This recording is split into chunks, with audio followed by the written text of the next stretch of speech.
Hey everybody, what's going on? Nick here, founder of Lead Mining, but you guys know who the hell I am. I've got with me today Paul Decampo, and he's joining me from OmniDrive. How you doing today, Paul? I'm doing awesome, man. Thanks for having me on. Yeah, absolutely, dude. Absolutely. And I'm super excited to unleash your knowledge to everybody watching. You know, one of the big things about the MasterMinds podcast is I want to bring people that bring the real ninja things, the people that are masters in their craft, right? That's kind of the goal. So super glad to have you. You ran down some cool accolades you had, but you know, if you would introduce yourself, tell everybody who you are, what you've done, and kind of what got you here. Yeah, absolutely. I'll try to make this brief but exciting. So, because people's histories can be a long one, but I started back in 2015 in real estate, and that was my first I didn't know jack shit about sales, business, marketing, none of that, Yeah. and jumped into read Rich Dad Poor Dad like everybody, jumped into bigger pockets, that whole rabbit hole, started wholesaling, started spending on direct mail, knocking on doors, knocking foreclosures. And that was my journey that I started. I mean, there's a lot of lessons are wrapped into that, but everybody's journey kind of takes off in a different way. And you learn about yourself, you learn about what you like, what you don't like. And one thing that I fell into at the same time I was doing that, I was doing land flipping, I was doing mobile home flipping as well, kind of shifted into those niches, which were very profitable for me at the time. Fell into copywriting. I fell into actually like being a professional copywriter, getting paid to write copy, which I never thought anybody could actually get paid to write something, Right. and so kind of fell into that rabbit hole, and I was actually pretty good at it. Was enjoyed reading, studying about it, reading, learning, and growing. Carrot Investor Carrot was my first client, and kind of stacked from there different clients in the whole real estate niche. About all this I'm doing all this at the same time. Like I'm land flipping, I have mobile homes, and I have notes, and I have clients, and I have a W-2 job. I was a Wow. welder at the time. I was a pipeline welder, a foreman, a crew foreman for natural gas. And so I quit about 3 years ago.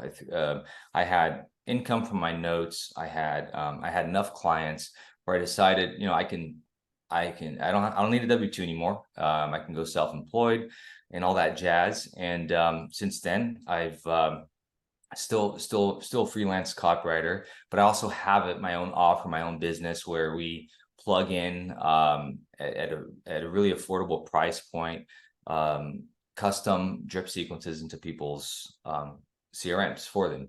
They don't have to buy a CRM from me. It's just whatever CRM they use, we plug in Like custom the based sequence. sequence of, Yeah. I call it a system because it's more of a system, because Yeah. follow up to me is because that's what I do outside of real estate as well. Like, I mean, when I deal with clients, because I have clients and I have print shops, I have answering services, I've got coaches. The whole gist of it is like, how is the communication once a lead comes in, right? It's one thing to get a lead, you have the communication to get a lead, but then it's another thing is like, well, what do you say after that lead comes in? Because it's not always Right. conversion doesn't happen right away, Absolutely. right? So building the buckets, building the journey, the pipeline. What does that pipeline look like? Creating the whole system behind everything. So that's what I do for investors. We kind of have I have a formula for it. I have a whole demo that people can check out on my website, and we plug that formula with their branding in place, of course, how they buy houses, and all that. We plug it into their CRM. So. Very cool. So it's specifically for real estate investors, which is great. And this is meant for any kind of lead that's not ready right now. Is that right? Yeah, I mean, you can use it in two ways. You can structure it where it's it's not just you hit that sequence when the person's ghosting you. You can run it as a lead is going through your pipeline. So for example, once, like, I look at it as buckets for the entire stage of a seller, because in marketing we have many sales to make. Like, I think a lot of Right. investors problems, especially the new investors coming in, is they're prospecting, but they think they're prospecting for deals. Not They're only prospecting Oh, to to get a lead. Then once that lead comes in, once somebody raises their hand and says, yeah, I want your cash offer, and then comes the next little mini sale you have to make, which is getting them on an appointment, getting them an offer. You're just moving them along that pipeline. So I have a sequence for a missed call when your company gets a missed call from a new lead. We have a sequence for the form when the form is filled,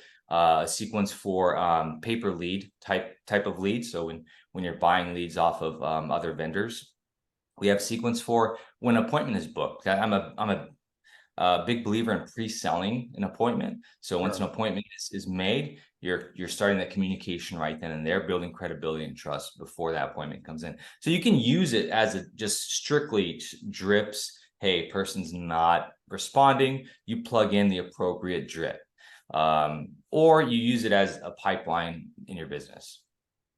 I love that. I love that. No, I think that's good. So it's not one dimensional at all. You kind of have it all figured out. It kind of, I'm sure, maybe does some tagging as well. And one question is, do you guys, is it phone and email marketing? Is it just email marketing? What outreach methods do you program in? Absolutely. So we do, so I'll do emails. I'm a big fan of email. Email marketing is my bread and butter, but we do email, SMS, tasks, notifications for manual call where it makes sense. I have voicemail scripts that we plug in that makes sense for that sequence. This is not entirely just 100% automated. I'm not a true believer in 100% automation. Sure. I think that turns into a rat's nest. Yeah. So I do believe in some manual touching where it makes sense. And then direct mail too, if they opt in for that. So with SMS, the whole changes in A2P and all that. I think that you're going to start seeing more dropout rates for SMS, meaning you're gonna have a smaller list to market to with SMS. Sure. Because with the whole A2P thing, you have to have consent, you have to unsubscribe people. So that leaves like, well, how do you follow up with people? I think direct mail is going to play a role in that, actually following up with direct mail. So we plug in my direct mail templates too, if you opt into that. Okay, cool. Yeah. So, okay, great. So it's like a multi-touch sequence, and I think, yeah, that's great. That's exactly something all my clients need. I think people, what they don't realize is there's a big difference between closing deals and working leads. And the way that we work leads is not the way that I have clients calling, hey, I closed 3 deals. I'm ready for lead gen. I give them a lead and they're like, these leads suck. And I can always tell they're new depending on how much they think the leads suck, because it's like, hey, this is a part of the process. And it's actually not about the 8 leads you got for $300. It's about when you hit 20 leads for only $1,000. That's when we start seeing a deal. And I think one thing that's good synergy with us is, my clients who use your service, they're going to close more deals more often. And the kind of leads we're getting need the nurturing more than any other kind of lead. A cold calling lead is a very relationship oriented lead, which means technically it needs the most nurturing. Now, the most doesn't always mean the most amount of time spent nurturing, but the person's attitude should be that of a very friendly person. So that's going to take time. And so very, very often I recommend that. Yeah, absolutely. There's this term in marketing called the friendly familiarity. It comes back, like this old ad guy back in the 1920s came up with it. And a lot of us think it's a lot of us are impatient. We just want that. We want that turnover immediately from day one. But this in 1920, a guy named Leo Burnett understood that marketing, advertising, he was an ad man. So I'm talking in 1920s, you're talking about newspaper ads, TV. I don't even know. No, not even TV, but radio. And he understood that it was the repetitive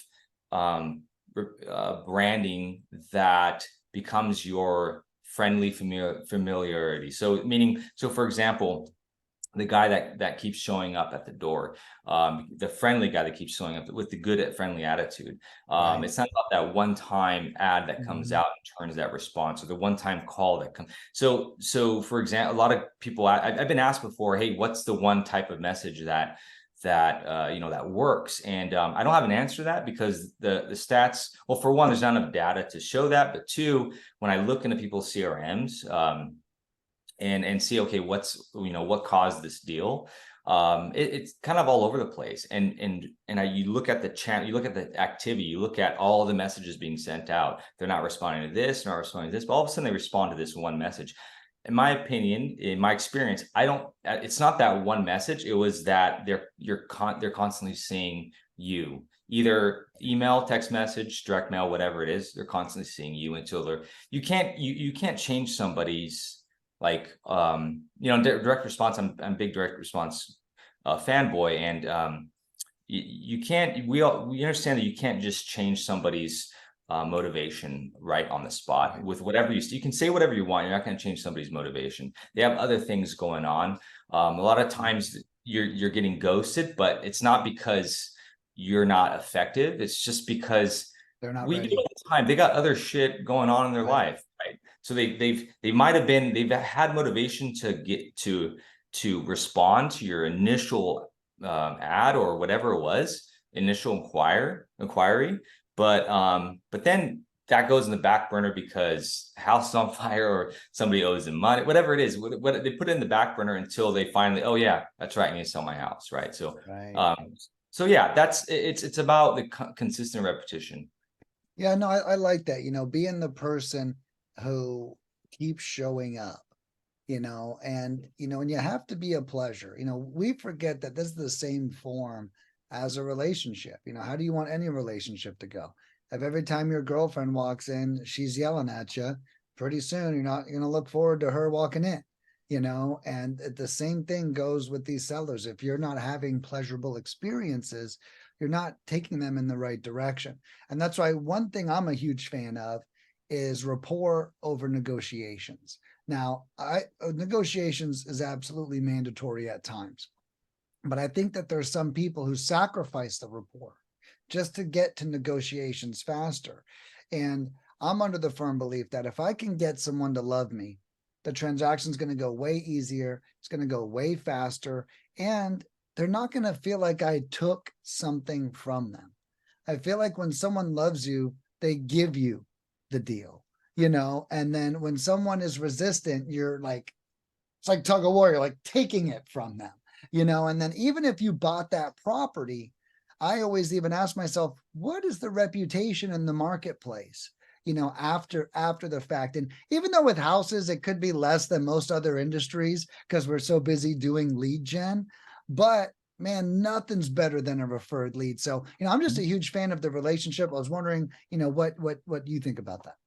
Oh, I absolutely 100% agree. So I was just reading, so I get the Entrepreneur magazine. I mean, I don't know why I get it. I never subscribed to it, but I get it for some reason.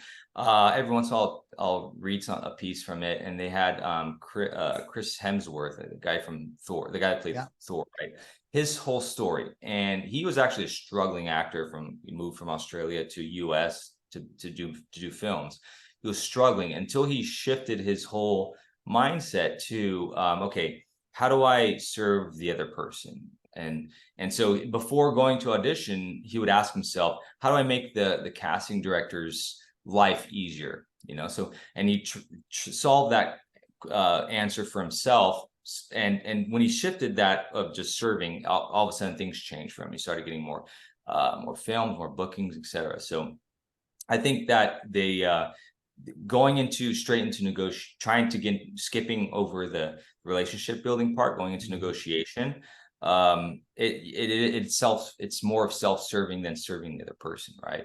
So Right. you don't even know what the other here's another example. I had a problem with my internet, and I called the internet company to solve this problem, and the guy went into a pitch of this new phone service they have. It's like, I regardless if it's a good deal or not, I don't care. Like solve my problem. That's what I Right. called you about, right? Right. So yeah, there's this sales acumen, is the term, where it's your ability to make decisions quickly on the spot, and listen, and steer the conversation, because you're actually listening and participating in this conversation with somebody, rather than having this formula and template you have to follow, and you stick to it even though the other person is not in line with that template. Yeah. So one of my, to perfectly support that,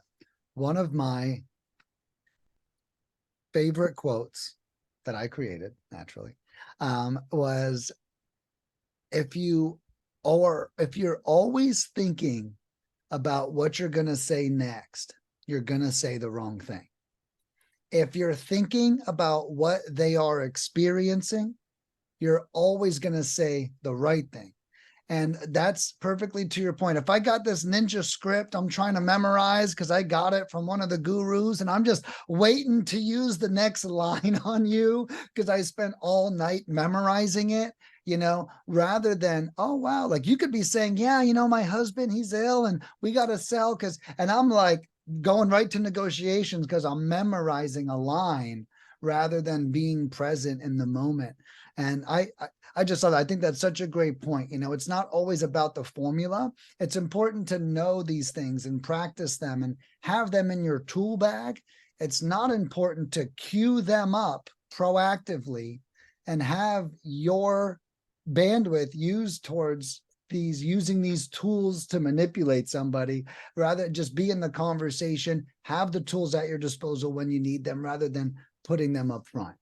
Yeah, absolutely. Now that's sales, right? So marketing, you have sales and marketing, which the principles are the same for both those, but it's how you use them, right? Sales, you're using them on the spot, which takes somebody who has that sales acumen, the ability to shift and pivot, think and listen. While marketing, you have a lot more time, but the disadvantage is you don't have that feedback. You don't have that instant feedback, right? Mm-hmm. So that's the problem with marketing. How do you create relationship with marketing? I think that it has more to do with building credibility and giving off the benefits that will, you have to guess, you have to estimate what are the best benefits at the moment for the person. So I think that's so. One of the best exercises, and I think is a great exercise for anybody. When I first started, this old school investor, I was having trouble at appointments, and this old school investor came to me and said, go ahead and write down 100 ways that you benefit a seller. And wow. So I went to work. Yeah, I didn't come up with 100. It's a ton, but maybe I came up with 50. But it was a huge exercise for two reasons. One, I mean, it boosts your confidence in what you do. I think a lot of new investors, they think it's just about, their discounted offer, and that they focus on that rather than, hey, you actually are helping somebody. And then two, it's fodder, it's ammo for your sales, for your appointments, right? So with that, a lot of people always, they don't know what to say when it comes to like sending a follow-up text message besides, are you still interested in selling?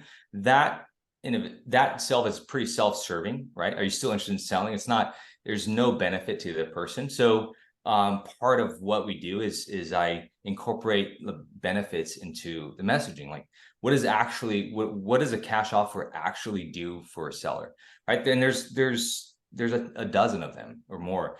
I mean, it helps save somebody from embarrassment of putting a sign up in the house. They can sell it with all their junk in the house, right? I sold a house not too long ago, and one of the questions was, what the hell do you do with all this stuff, right? And so, but if somebody's gonna buy it, I'll just buy it with all your stuff in the house.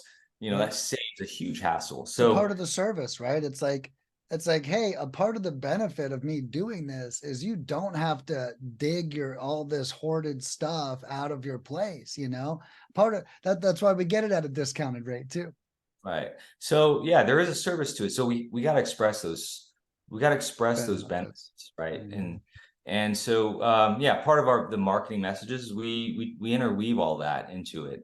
I've done it with print shops who sell direct mail to investors, and that's if we have a sequence, if we put together a 7-card sequence, well, we're hitting a one benefit, just one benefit for each card, and that way it's not just here's a get your cash offer. By the way, cash offer doesn't work in every, and cash offer, the term cash offer is a feature, but depending on the market and the timing, sometimes that's a weak feature. Like, right. So 2 years ago, cash offers were, was a commodity. Everybody had a cash offer, right? So you saying that, you focusing on that word cash offer, it's a big deal. Loses so what value, right? Yeah. Right. So what else are you going to offer me? So then that's where you shift into the other benefits that actually, no realtor fees, shorter, close in 2 weeks, whatever the market is in demand right now. Like right now in my market, I'm in Coeur d'Alene, Idaho. Right now, I'm seeing days on market increasing huge. Like I'm seeing these down the street. There's 3 or 4 houses listed. They've been listed for 2 or 3 months, which wasn't the case last year. And so we focus in on the benefit that solves that problem, right? So that's kind of a copy tactic, right? That's copywriting 101 is features versus benefits, focusing on the benefit that's the strongest in your market today. Yeah. No, I like that. Name 100 ways you can help a client or a seller. I think that's a powerful tool, for someone to understand that they are here to help. I think people, they're so busy probably trying to bury themselves out of the 9 to 5 or bury themselves out of debt that they're not even thinking about the other person and what they're going through at all. I mean, it does take, transparently speaking, it does take a lot of money before you actually start giving a shit how other people feel. Like, Right. If you are struggling, it's hard to be like, oh, I wonder what they're going through today. No, man, I'm going through some shit is what's going on. And so I think that's the other part is I think having the grace for understanding how hard it is to come out of yourself while you're trying to change your life. And I think that's where imposter syndrome comes in. So, making the 100 ways that you can help someone is going to have so many benefits. And I'm just going to add another one of them is it's going to help you kill imposter syndrome in yourself. Can I actually do this? Well, you just wrote, even if you get to 30, you just wrote 30 ways that helped. 15 is a great number to even conjure up. And then, like you said, as you dive into those, you start to see benefits of each of those. It's a beautiful copywriting exercise that is actually an exercise every entrepreneur should go through. Like, that's why I wrote it down, because I'm actually so excited. I'm going to create content off of these things. Like, that was a super ninja nugget that you gave. And I'm not even going to use it for real estate. So I think that was really cool. So guys, I would totally give yourself some homework, and that is name as many ways as you can that you can help somebody, and then watch how you change over. I would even bet that you naturally just get excited after making that list, right? And that you just start telling people, I just realized this, and you probably automatically become a walking billboard, which, by the way, is also a requirement of being super successful. People have to associate you with what you're doing as well. And to kind of add on to that, imposter syndrome, that happens to everybody, and it happens a lot as soon as you get challenged on what you know or what you do, right? So I think it's happened to me, and so I have to go back to thinking about what is it that I actually accomplished. So if somebody challenges me on email marketing, for example, I have to go back. Something I know about email, if they challenge me on it, I have to go back to, I've sent out 2,000 email blasts in my whole career. I've managed lists of 50,000 plus for other people. I've sent a daily email since 2016, 2017. Wow. So has this other person who's who's challenging me? Has he done the same thing, right? So I think it's important for whoever it is to, and even if I mean, I guess it's hard if you're new to do that because you don't have those accomplishments. But Right. I mean, it can start off small. Like if you like when I started door knocking, and I was door knocking not many doors, but probably 10 to 20 a week, and those start accumulating. Well, hey, for the last 3 months, I've door knocked hundreds of homes, right? That's an accomplishment to have in your bag of accomplishments you can reach into and boost yourself up a little bit. So Yeah, no, and I think one thing that we often do, you know, my fiance was pointing this out to me the other day, that I've been blessed and I've lived life understanding everything that I've done. I understand that my failures are my accomplishments, that my accomplishments are my accomplishments, that every time I was put in handcuffs, I learned from that, that every time that I was busted or got in trouble at school, that I learned from it. And it takes a really optimistic person to understand that everything you've done is for you. And I think another point that you're making without necessarily making is that you have to be able to look at your past and see what you've accomplished and allow that accomplished to give you confidence. And I think that very often we've all done some pretty amazing things. And it's more or less how we tell ourselves that story that's going to be whether we have confidence or don't. And that's why one of the things about me is, I'll tell people, oh man, I had all this great childhood or all this stuff. And then I tell them about it, like, well, that doesn't sound too great. And I'm like, well, hey, you don't get to decide how I feel about what happened to me, and I actually look at struggles and I enjoy them and I welcome them. And because of that, I've kind of became a machine of overcoming struggles. But I do respect that the average person doesn't have that level of optimism yet. We do need to start seeing some proof of concept, I think, in some cases. I was blessed with insane my dad, I don't know what kind of magic powder he sprinkled on my head as a kid, but I'm thankful he did. Yeah, for the average person who struggles with that, like you're saying, I think from my own perspective, I've seen it. You have your moments. You have your moments of extreme optimism, and you have then your moments of you're just extreme insecurity about yourself, right? Yeah, and probably for the average person, what it looks like is it's a roller coaster where as you're going up, that's the high moment, that's your optimism, but you're spending more time below. But as you grow and as you start doing more things, I think that's probably the key. Just doing shit, just doing more action, right? Pretty soon you're still gonna have those moments, and I have them, but those start lasting a lot. They're a lot shorter, right? You start spending more time on those highs than you do on those lows. So that's at least my experience. I don't know if other people. I know there's people that are just blessed with extreme optimism all the time. I think those people are rare, but I mean, they're out there. But for me, and I think for some people, I think it's more often you're going to be depressed more often than have your optimism. It just takes, the key is just doing shit. I don't know what else to, like, whatever you choose to do, whatever it is your goal. That's another thing. Goals. I think that focusing too much on, and I'm a big fan of Think and Grow Rich, Earl Nightingale, all the success gurus in the past of how to accomplish stuff. You focus in on your big goal. Maybe, I want to make $1 million a year, whatever it is.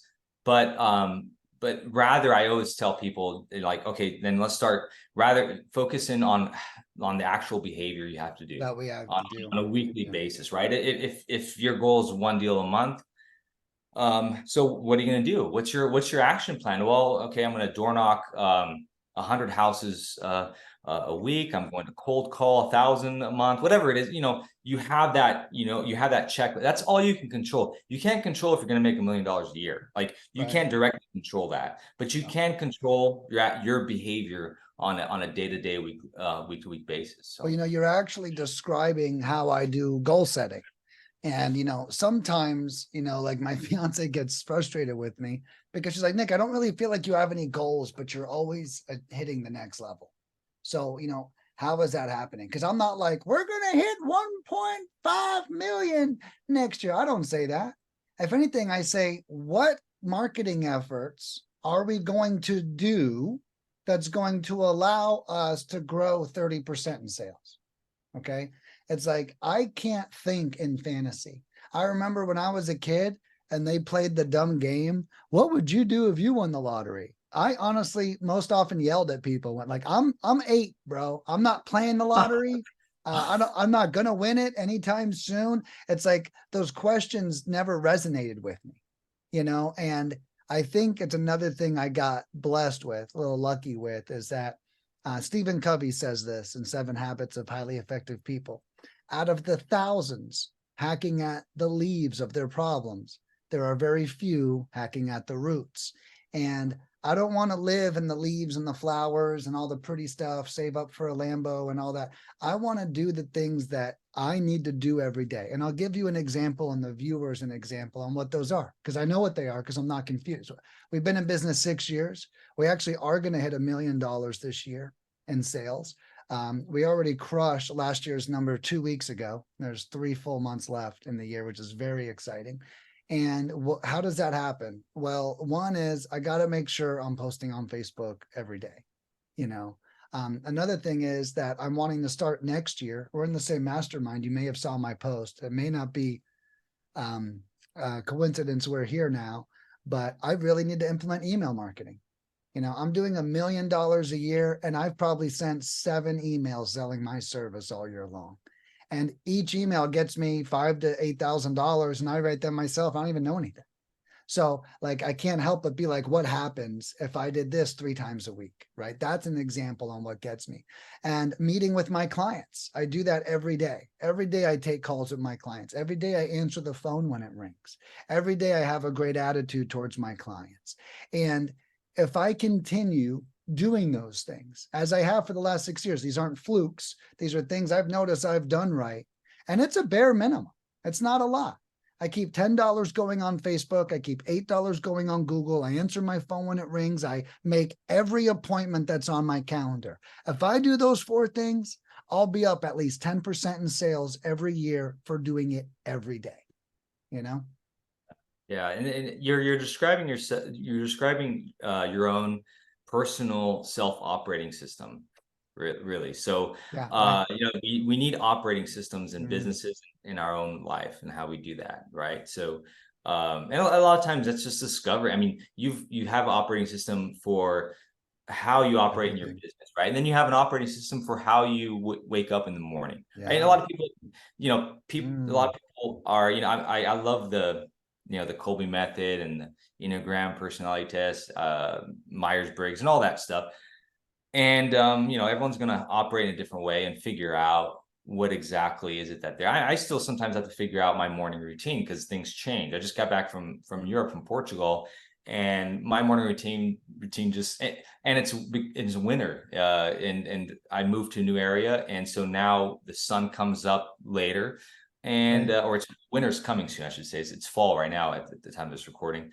And so I have to change my morning routine up. So, and you learn new things and all that. So anyway, operating systems, yeah, huge. It's huge, I think, in your own business. And if you're a newbie, you're still figuring. You don't have to have an operating system right away. Like, this is the concrete operating system of how we operate our lead gen. But it is an evolution. You keep changing it, but the bottom line, I think it is from the beginning, you develop something of how you do business every day, every week. What is that, what are the rules? Like you just said, your rules, and what are my actual goals I have to hit Like bring up the example earlier, I have to hit 100 cold calls every week, whatever it is, that you can control, and then when you do that, for your self-confidence, I think it improves it, even if you don't do, if you're not 100%. doing deals, for some reason after 2 months, then there's something wrong in that behavior. Like either you have to increase it, or it's your list, whatever it is. Then you can start tweaking things rather than saying, oh, woe is me, it's because my life or whatever it is. You can start pinpointing what is it that's causing the problem, right? So No, I hope that think kind of rambled there. Hope it made sense. no, that was good, and I really took a lot away, from the operating. It's cool to hear someone else dissect. And, and I think I've been lucky. I was a restaurant manager for 13 years. And what I didn't realize was I was like, why am I so good at running my business after I started it? And what I didn't realize was that my restaurants I was the CEO of a 70-person corporation when I was 21 years old. And it's like, I had so much responsibility. And hearing you call it that, I think of my origin story and how did I get so lucky? And I think that performing in restaurants really taught me about the consistent test. You got to come in, you got to check the prep list, you got to check the P&L, you got to check how much labor we spent, right? And I think it's cool to understand that, even with me, it wasn't a fluke. I didn't pull it out of the ether, it was taught to me, and then I applied it to something that, that I saw worked. Yeah, I don't think a lot of people talk about it because it's the boring shit. Because it's really, you got to do the same thing over and over again, right? And so, there's a guy I follow by the name of Ben Settle. He taught me a lot about email, but he says something really interesting, and that's there's the whole phrase, insanity is doing the same thing over and over again, not working, right? He says for him, insanity is not doing the same thing over and over, and constantly switching to something else, constantly following the shiny object, right? So Wow. That's so interesting. yeah, I once met going to consistent, we're driving this towards consistency, which I think is a great topic. But I once met a guy that was the biggest franchise owner in Southern California for Wobble Girl. Wobble Girl is like this Asian bowl type of restaurant, fast food, and he was the biggest owner there in Riverside, California. And he told me when I was talking, this is while I was working my W-2 job, and we are putting in some gas into his new franchise, into his new restaurant. And we just got chatting about his origin story. And he said that he was struggling. It was a year or two actually of him just struggling, not making any money on his first franchise. And he was thinking about quitting, but his uncle gave him his word of advice. He said, just stick to it for 1,000 days. It sounds like it is a random number. Okay. But he said, give it 1,000 days at least, and then feel free to quit afterwards. Right. Yeah. I just don't think people give it enough time. Yeah. Whatever they do, they don't give enough time. So Yeah, no, 100%. And I think you brought up something called micro sales or mini sales. Yeah. mini Micro sales. sales, same thing. Yeah. Yeah, and and I think that that's another thing people can really focus on. We have other accomplishments we have to achieve before a sale. Mm. And I remember my first days of cold calling, and I was my first cold caller, and I dialed 300 to 600. And you brought this up earlier. It's cool. You were kind of describing my journey, that you take action and you do things and you get these accolades and then you feel good. Like I did 300 to 600 calls a day for 5 months straight, and that's a great accolade. No one can take that away from me. And I was so crazy on the phone that even if something worked, every 5 times I said something, I said it differently. And it's because, like you with copywriting, I was copy mouthing, right? And I'm like, what are the words that pierce? Here's what I used to say. Every person has a set of words that you can say that will pierce their heart and get you through their hard exterior shell. Okay. And it's up for us to find those words. Now, cold calling, as you can imagine, 600 people a day taught me that lesson at a very big level.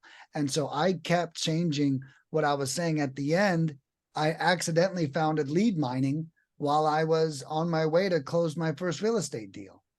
And, I never gave up. I started cold calling with like 2 friends, both of them quit. Okay. I kept going. I made it more fun. If someone said, "Oh, it was so great to talk to you today," I would celebrate. If someone said, "Oh, it's been a pleasure meeting you," I would celebrate, because those were mini sales that you worded that I sold on my way to be. If I could have you enjoy a conversation that the average person hates, I'm killing it. It doesn't even matter if you buy from me.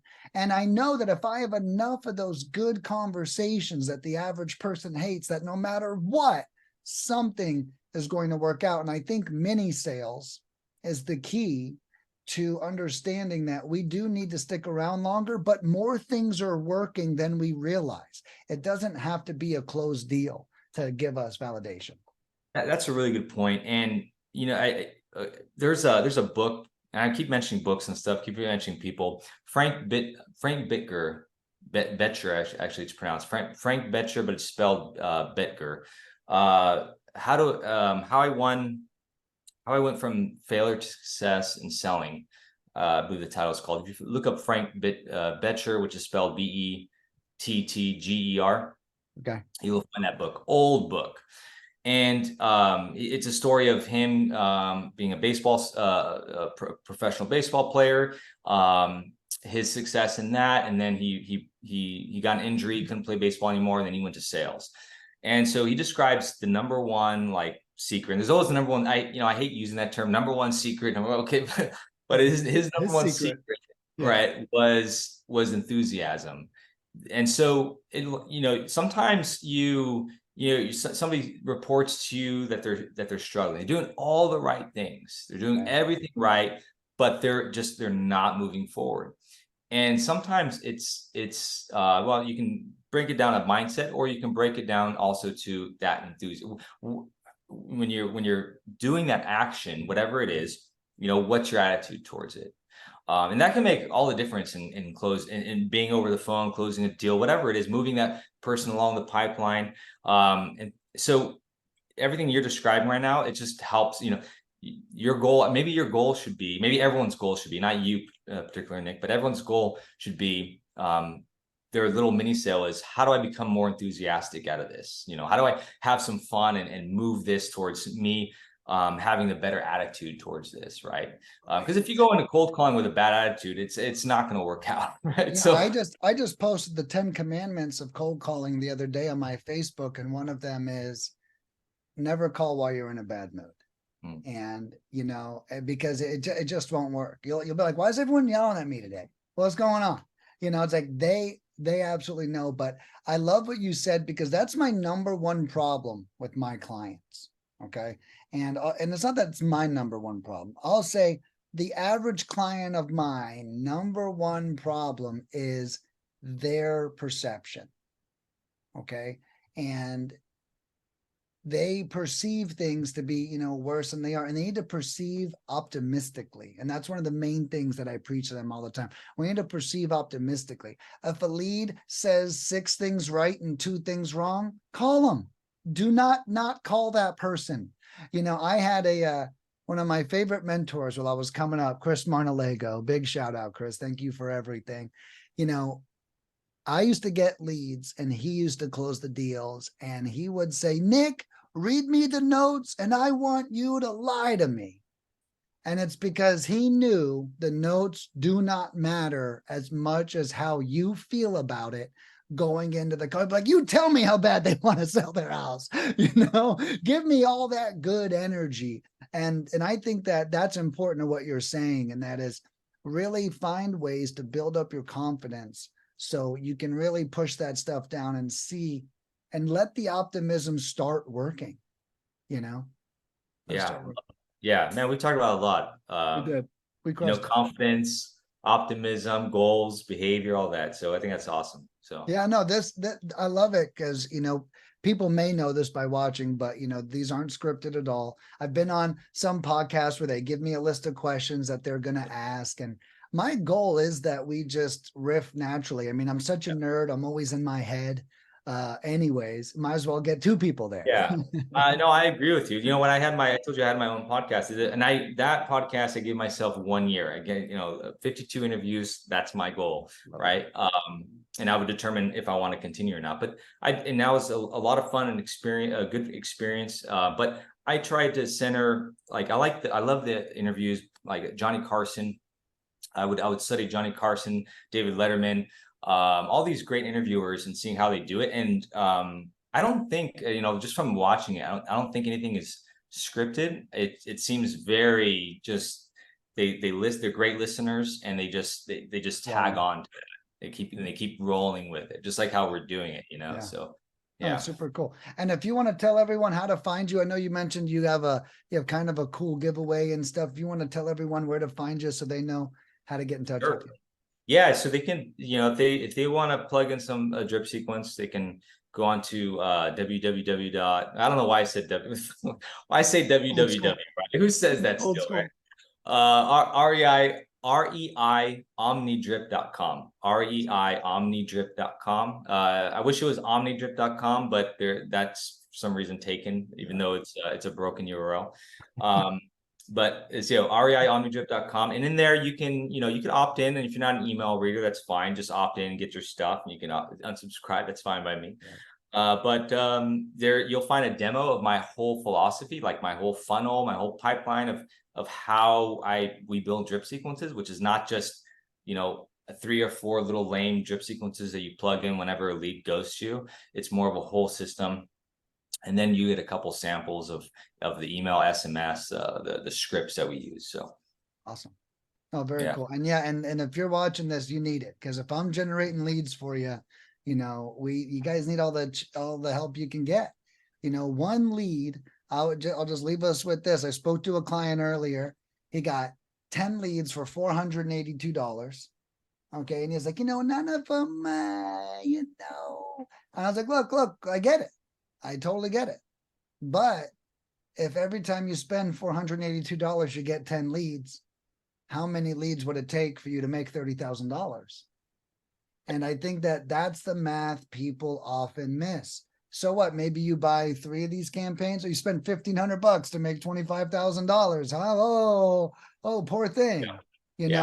And using a system like Paul's is going to, I would nearly guarantee, this is not his, it's mine, but I would nearly guarantee that you're going to close at least 50% more than you would have if you just let them fall to the wayside. And it's like having those touches and having these systems, guys, I don't even know what Paul charges or anything, but I can guarantee you, if it's less than a cost of a deal, it's going to be worth it, as long as you have like a great lead gen system like mine as well, feeding that. So I would definitely check it out. And as you guys can see, Paul is a wealth of knowledge. I got some great notes. I'm going to steal some of this and make some good content. The operating system blew my mind, because I'm already a computer nerd.